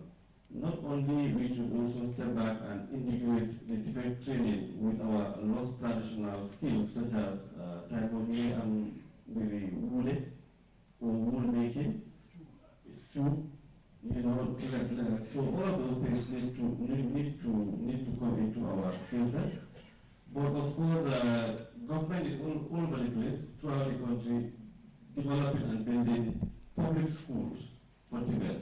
And I think institutions such as Europe, picking them up and managing those skill centers will also help. And that's the only success factor we can guarantee. Thank you. Oh, more questions?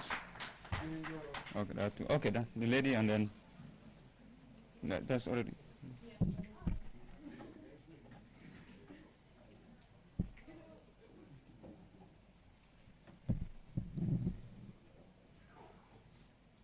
You know, as women, we have to reach for the mic so many times. We have to reach for it, we have to reach for it, and to reach for it. Until some other men said, please put your hand up. I said, we did. And every nation that doesn't utilize 52% of the IQ level of that country, of the women, how can we progress if women are not given an opportunity? And this is a classic example in this room. Before we spoke, we had to you holy. And it's tiring as women in this country. We cannot talk about self-reliance in this country in the absence of. Mr. Seka said, our mothers used to stock rice from year to year. Who feed the families year to year? He said it was women. Genjoro talked about land acquisition. And this is where I want to come. Land rights women. Agriculture, women in agriculture. I'm a woman in agriculture. I'm a farmer. As the Lord Chief Justice said, Hassan Jaro, mentioned in Surah Al-Rahman, and he says the rights of every person to gain the blessing that Allah has bestowed unto us. And in the Surah Al-Rahman, he said, in so many verses, which of the blessings of your Lord would you deny? None. Women are part of that blessing. And land acquisition, we inherit land from our fathers, and our children inherit land also from their fathers. So when we talk about land rights for women, we're not talking about women, we're talking about the families. Women to inherit land. So the advocacy is no longer about women, it's about national development. Our sustainability depends on it, particularly if we want to attain food security in this country. Financial inclusion for women cannot be attained in the absence of land rights as well. Collateral. If you go to the bank to ask for a loan, they will ask you for collateral. And this is hindering women. So when we talk about land rights for women, we're not talking about women, we're talking about financial inclusion for women. And it's something that this country needs to do something about. We grow the food of this country. I am a farmer. As I am speaking right now, I am going to litigation for land that has rights. And it should not happen. And it's for national development. So land rights for women. So what are we going to do? What are we going to do? We see people in the law of Sharia. We also see the governors. We see the alcalos. What are we going to do to ensure the women who want to grow land, food in this country have access to land? So Mr. Seka, what are we going to do about land rights for women if we want to attain food security in this country? Thank you very much. I think we have 2 mics. One should be on the front row and the other back. Yes, please, let's make it brief. Yeah, I know it's getting exciting and interesting. One mic in front and the other back doesn't make it life easier. But anyway, you can go ahead.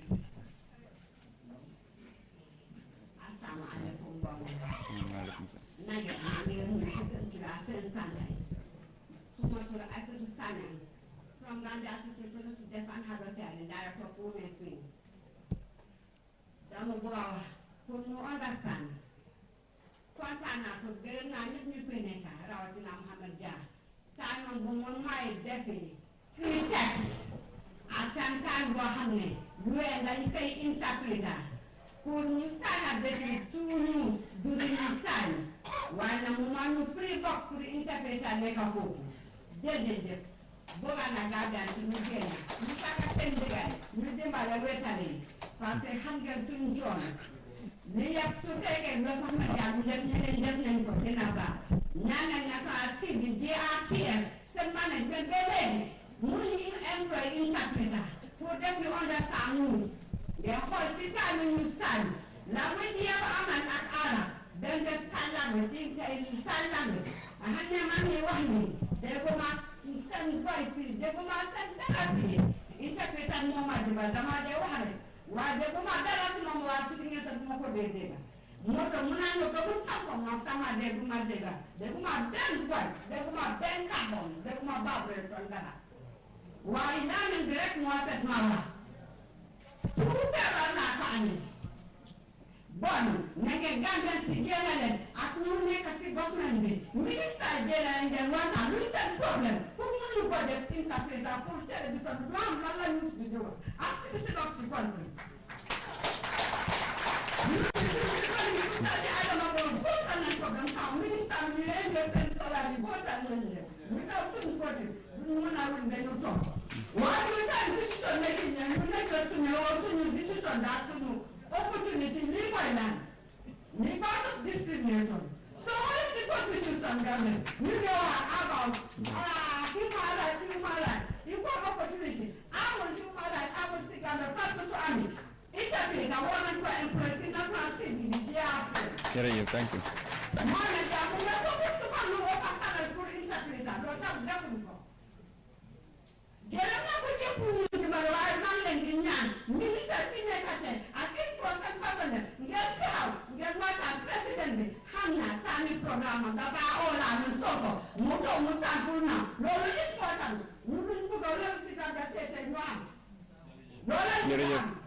Thank you. Oh, Jerry, thank you, sir. Dega.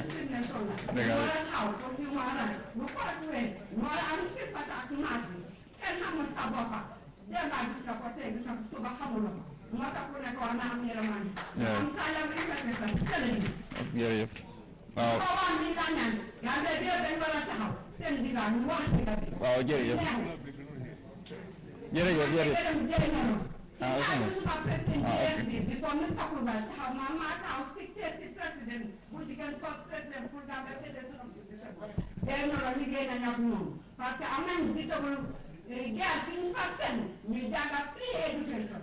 My father, Marco Gensler, the Korean has come, they're not different of them coming. Why, Mama, somebody help us.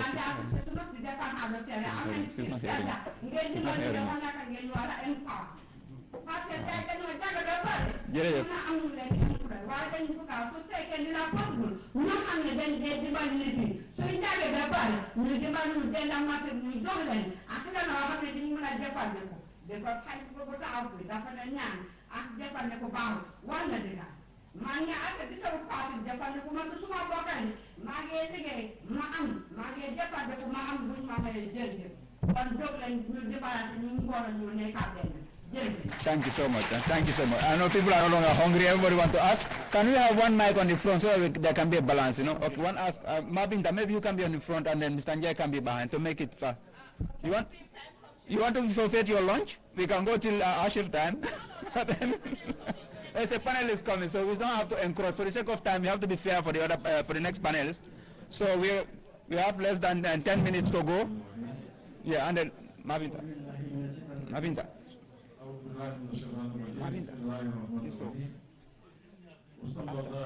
وسلم على نبينا محمد وآله وصحبه وسلم. شريف نانو حيدر خليفة جنرال شريف جوا حيدر President Rawdat al-Majalis Gambia. Mbadam la mandinga kan la kon to ñi am kuulete mi yalan koy banko bela concern mol be diamu to jang ya foko min be banko daga la iba business wol fole iba kol fole bari ñi nata ku kilen na de wala munti wala na dindimol la folo ba daga la jande be business ku fala wadindol mi yalan ko nin banna salo sita wala sungar salo inata ñin sana gambeje e ka dindol ñu sanji wor dindol e kamine ka banta jang omu banko la feliyote man sekunda men na sonna wala wadindol yi ñanta fere kele le ye control kanata amin ñin mon mi yalan ko television le bebulu ni be advertisement le ka sunkutun dindol tay ko dorosol dum e ka yaay banko kanja afele musol mi bidam nañu musol mi biya fele be don ka yiwru ngol do e fele mun do ayiwtale bar sañi harma dum nim menta akata laban kala wala nyama sañi nintol ngin dinno tuje itinyata sañi ni la jamaano na banko le batinya mota da no kam te dalta wala on ko kilente ku fula nyaaw fonko honorable minister mi kata Asan Jallote ako jang ako ariya fi alquran ko suratul rahman ako wal arda wadaha lil anam ala ko ay banko daga e dunya daga dafi mo bele am modo fode sani ni wolam toñati ni atin na man sekunda be sonna yirol kuntula yirol fele be kuntukan bula be yirol be kuntukan ni yirin dungal ni an ko walla be mbul berkama silo kan anin kembuye anin nyim bur futu la ñu sutol ko je mol fele nyaalo wal kam man sekunda men na sonna wala way dulal ñanta bulal jele tuje ñin ñam kolto mi yalon ko man sekunda ñanta mol mako la pour ñin kol kana kije anin ko mol mako dinnon la ko ñin fo fondin ke min diamo to jang min diamo to system islamic council la ko la ay to ngala fo ako mol be janna min yalon ko ka warambol le dun ka tara shirin kensen ke be ka boko ka ay to nya bala fo barin tol man taraw nyama ntenga garden lo soto garden ni nani mi yalan ko 500 meters by 500 70 people la ka boko keje ande be ka boko keje free nin ko rafata ni do nana man fen table ntol bo la nyama ni qadi abdullah kanta bo la nyama ay min fo hadama dum inyante balule la tarola ntol bo la keka andum bakata la man sekunda ngakato be ko pour yamma koy hani borol to mi yalan ko o white flies min yalla kana kalem no tinga ina man makoy sa en fon la ka katon fon yen kake sa en baman sekunda dan do don isa mon makoy min yalla kelafta do ko wala assalamu alaykum wa rahmatullah أعوذ بالله من الشيطان الرجيم الحمد لله رب العالمين by 7 times. I am Mamadi K.S. Kamara,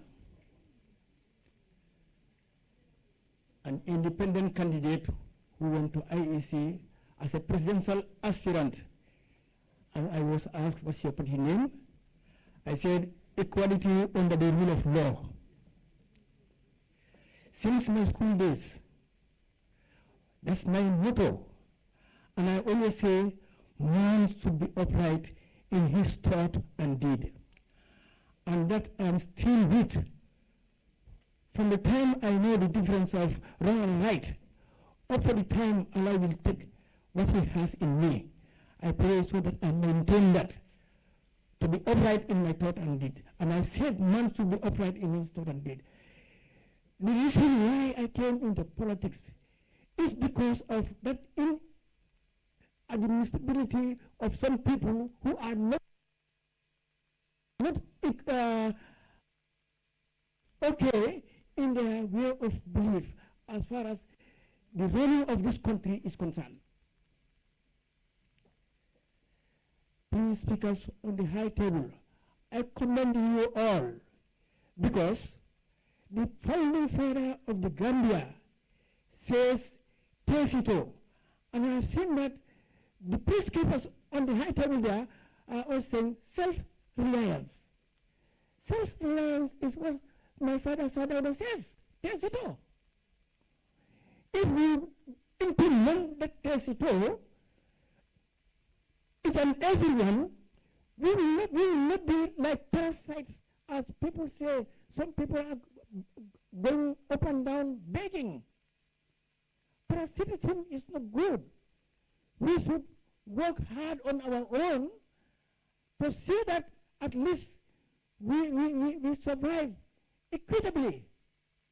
And this is why a landed Islamist man, Mr. Lee, mentioned about salaries inequality in the country. This we should work on. When it came to 2016, okay, I went to Karaba Beach Hotel, representing Sandu. I spoke to the president-elect, and I said, the founding father of the Gambia, what he has worked on was to make sure that Gambia will have enough good roads, we have good water supply, okay, we have good agricultural system. And I spoke to him that the road from Slamenkota Pasamas is a problem to the Gambians, and these other interconnected roads. And I've seen that when he came to power, he is also implementing those, and the water projects are also coming on. Okay, but now, Mr. Is it Sankano? Sankano.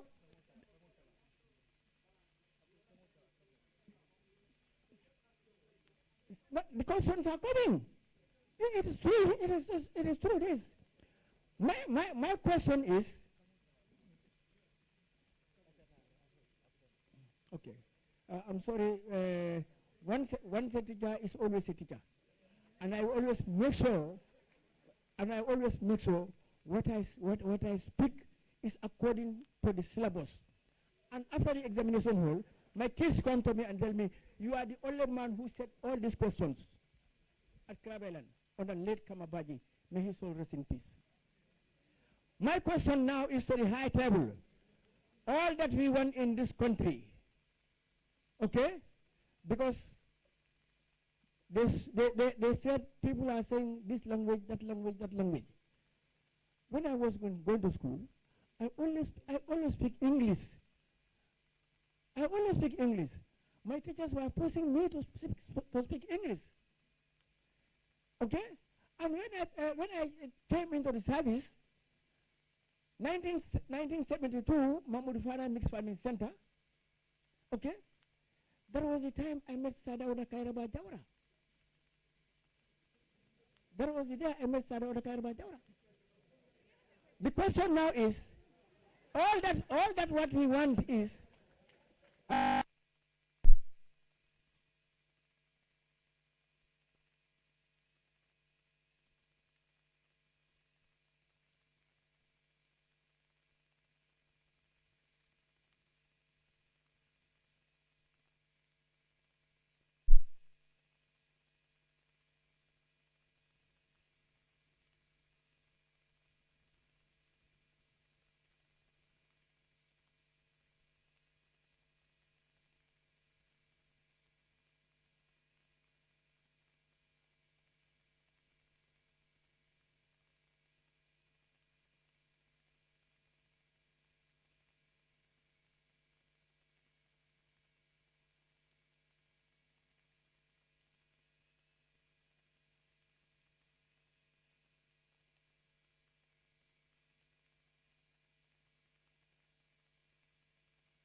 we should be very careful when we talk about the rhetoric, the very bad state of the country.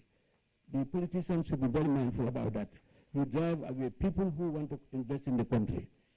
Number two, political stability is the main important factor.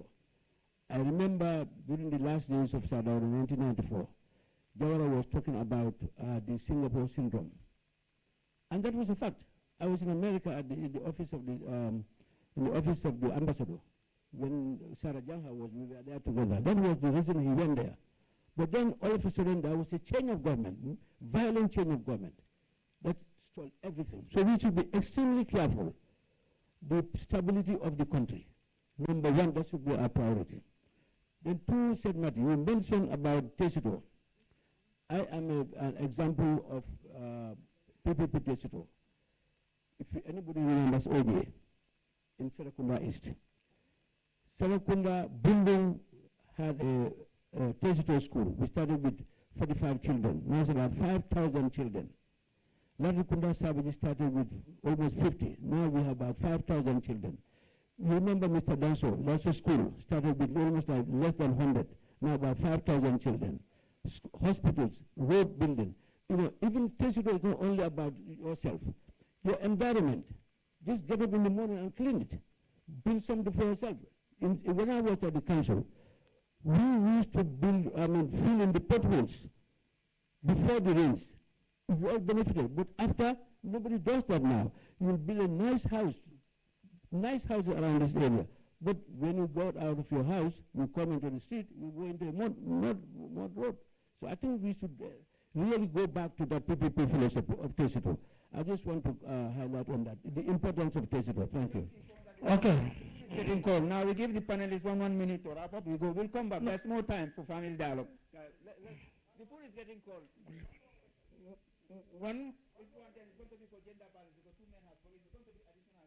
I'm already with the mic. Okay. Yeah. Right. So I think. Yeah, I think I'm just going to answer, I even received a question on text, but I'm going to answer one question here, which is about the university. Definitely, you know, if you listen to me, I believe we're really underutilizing our university setup. And now we're talking about having 5 universities. But university is not just a place of teaching. And unfortunately, at UTG, basically that's what we do. We just teach.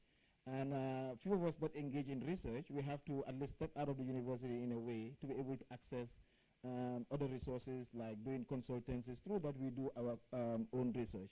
But usually today, with even the center that I have, there are quite a lot of number of young people that want to engage in research, but those are not opportunities there. And I'm not talking about the social sciences. I'm talking about people with the knowledge in engineering.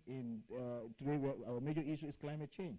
And why is it that we are not focusing on those realities that we should? So for me, I think there is UTG and all these universities are heavily underfunded.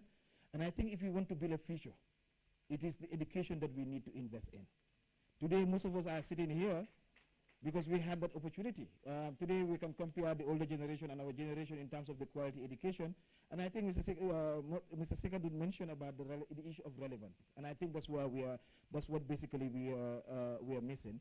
But how do we also move beyond, just this teaching, regurgitating? Professor Gomez will say we just regurgitate knowledge because we are not teaching the local knowledge.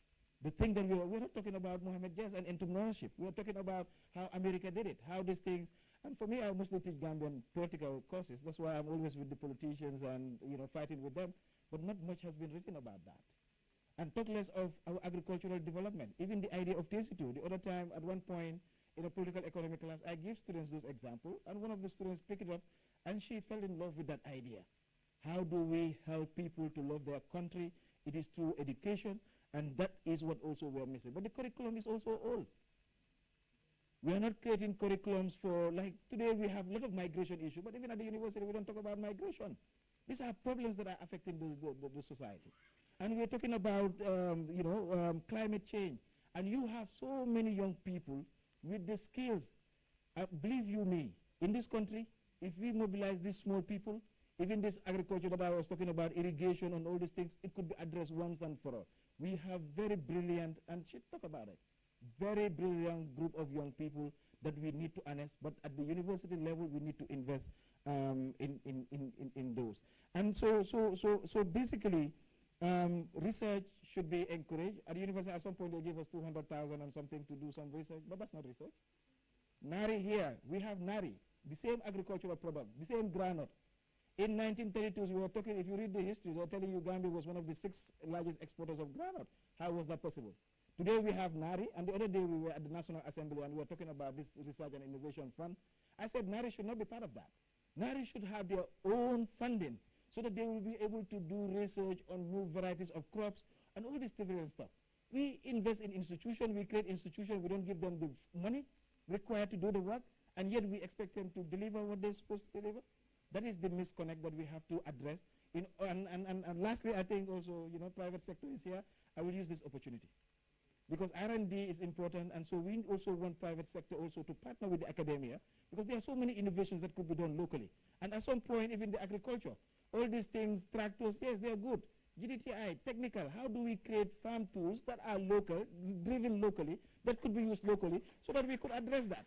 Otherwise, we will continue importing, and at the end of the day,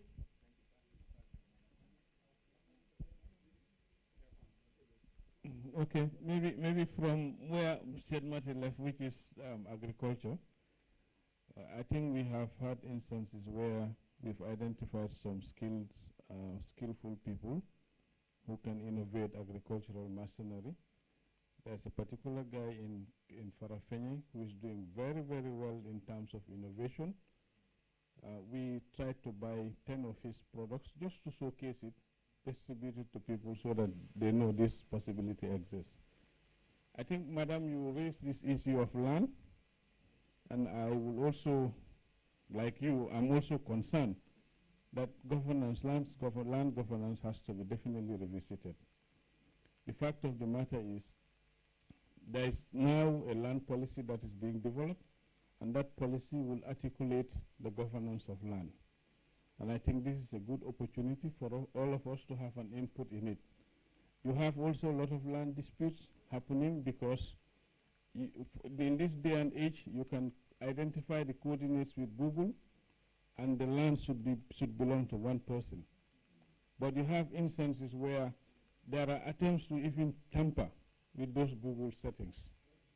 So these are things that we have to work on and make sure land issues are adequately addressed. But I think the policy will definitely be a good setting for addressing most of the land issues that we have. Thank you. Thank you very much. I just go back to the topic of why we're here, self-reliance and national development. And I just want to say that, yes, someone said we have political independence or reliance, but I think the economy side of it is what is the problem here, and everybody have said it. We cannot be we don't do national development if we don't have self-reliance economically. And we all agree that our economy, if you look at it, still now over 50% or 60% of it is being driven by outsiders. That is why we are trying to champion the the local bill, so that we can empower Gambians, we can empower ourselves. What we want is for everybody to support it.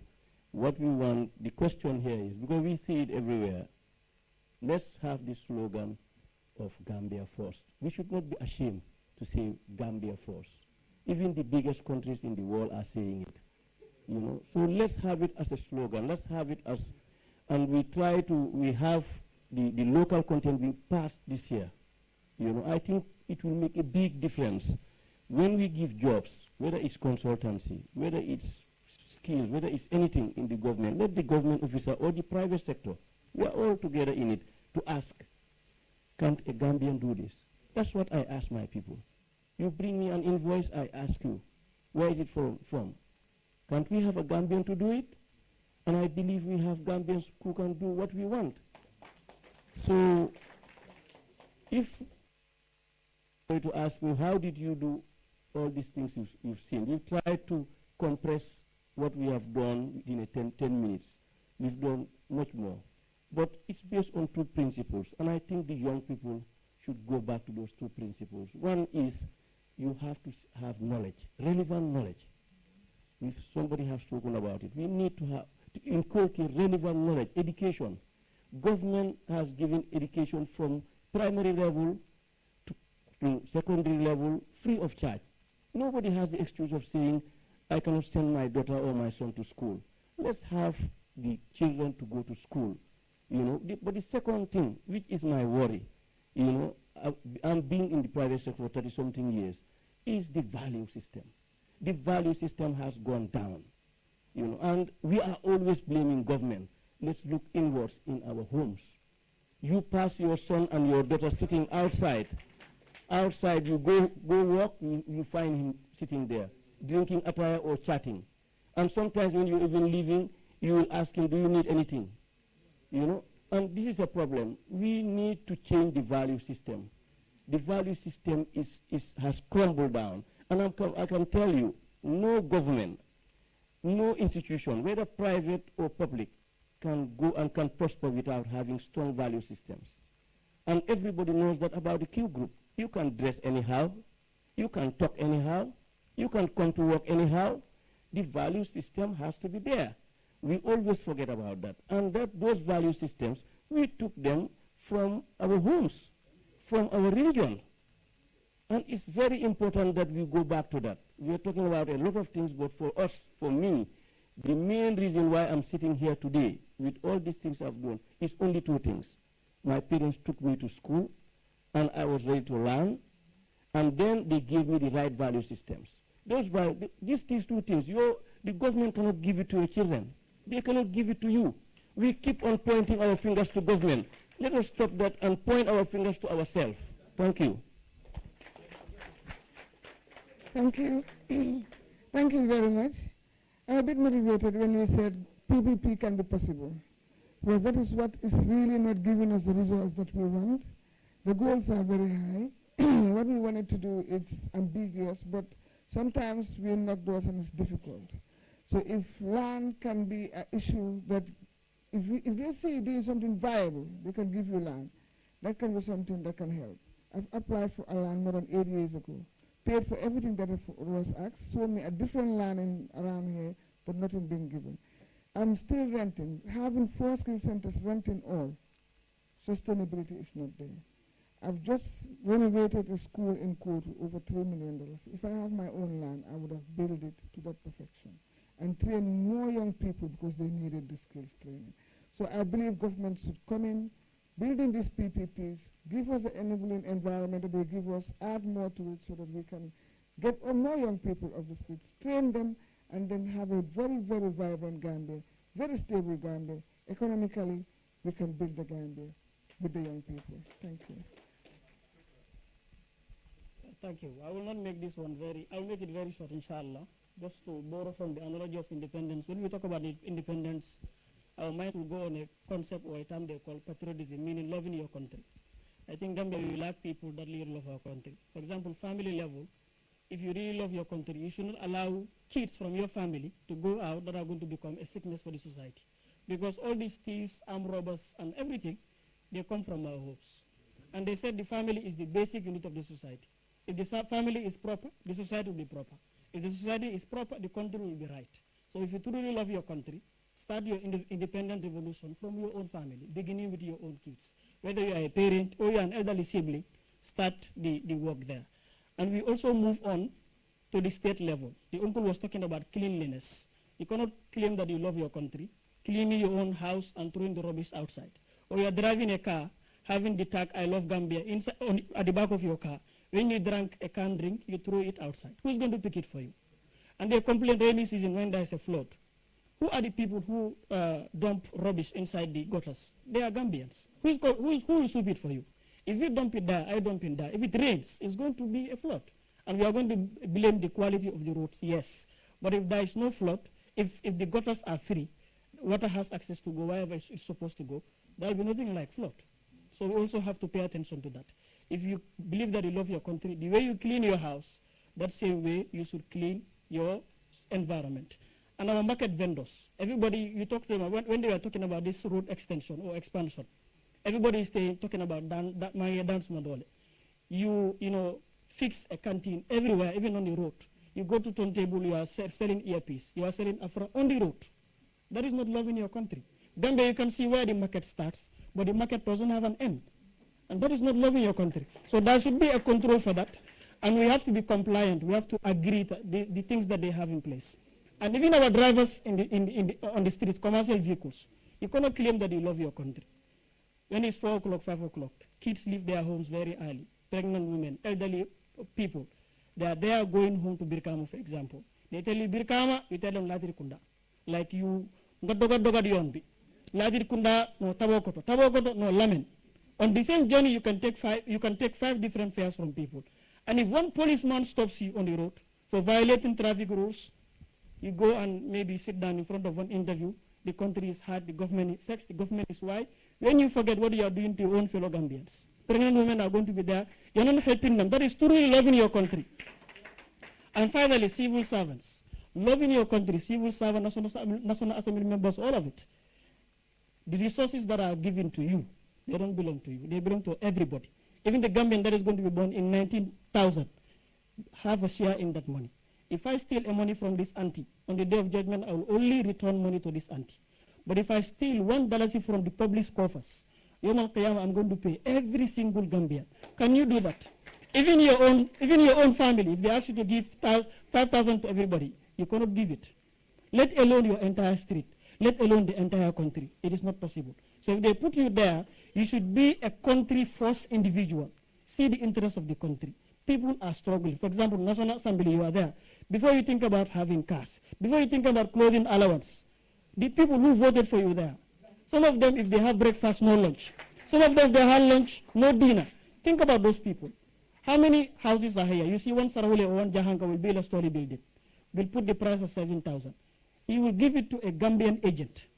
He will take the price to 15,000. How many Gambians can afford that? How many of them? That is you not having mercy on your own fellow Gambians. So if the government bring about tax on landowners or on compound owners or landlords, you start complaining. When you don't have mercy for your own Gambians. So if you're talking about loving your country, the same way you are striving and working hard to make life easy for yourself, if God put you up there, make life easy for those that are below you. That way we will develop as a country. Thank you.